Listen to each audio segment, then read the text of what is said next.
Patient एक बच्चा है 6 साल का, मेरी ओपीडी में आता है। उसको फीवर की कंप्लेन है, सर्दी जुकाम जैसा हो गया है। और सेम एज ग्रुप का दूसरा एक बच्चा आ रहा है, उसको भी बुखार की कंप्लेन है, उसको भी सर्दी जुकाम है। एक बच्चे को मैं एंटीबायोटिक प्रिस्क्राइब कर रहा हूँ, एक बच्चे को नहीं लिख रहा हूँ। उसका रीजन सिर्फ यही होता है कि most of the fever viral होता है, जिसमें एंटीबायोटिक या हैवी डोज की कोई रिक्वायरमेंट रहती नहीं है। उसको सिर्फ सिम्टोमेटिक रिलीफ करना ही बहुत ही ज्यादा जरूरी है। दूसरा जो बच्चा है जिसमें मैंने एंटीबायोटिक शायद प्रिस्क्राइब की होगी, तो उसमें मुझे सुपरएडेड बैक्टीरियल इन्फेक्शन लगा होगा और उसमें साइंस कुछ ऐसे रहे होंगे कि जिसमें एंटीबायोटिक देना जरूरी है।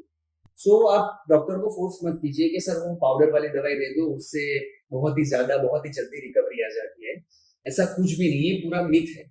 ठीक है। यूएसए में बहुत सारे फॉरेन कंट्रीज में भी ऐसा हो रहा है कि टॉन्सिल से भी बच्चों की डेथ हो रही है, क्योंकि एंटीबायोटिक का इतना ज्यादा यूज प्रीवियसली हो गया है कि अभी जब सिंपल इन्फेक्शन होता है वहां पे भी एंटीबायोटिक उसका प्रॉपर रोल नहीं अदा कर पाती है, वो प्रॉपर उससे फाइट ही नहीं कर पाती।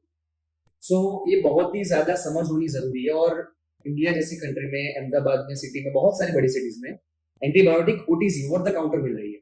तो कुछ पेशेंट्स अपने हिसाब से मॉक्सक्लेर या एजिथ्रोमाइसिन ये सब एंटीबायोटिक तो अपने हिसाब से वो लेते हैं। तो ये गलत चीज है। आप अपने हिसाब से एंटीबायोटिक्स अपने बच्चों को मत दो। आप उसको दवाई नहीं, आप उसको शायद पॉइजन दे रहे हो। तो बेटर है कि आप अपने डॉक्टर को कंसल्ट कीजिए, उस पर ट्रस्ट कीजिए और पेशेंस रखिए।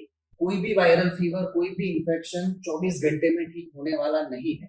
क्या बच्चे को बुखार आ रहा है, अगले दिन बुखार मिट ही जाना चाहिए। एज अ पेरेंट्स मैं आपका कंसर्न समझ सकता हूँ, लेकिन धीरज रखनी पड़ेगी। वायरल फीवर या कोई भी इन्फेक्शन हो, वो एक दिन में कभी भी जादू नहीं होता। सो ये एक बहुत ही इंपॉर्टेंट चीज है जो हर पेरेंट्स को ध्यान में रखनी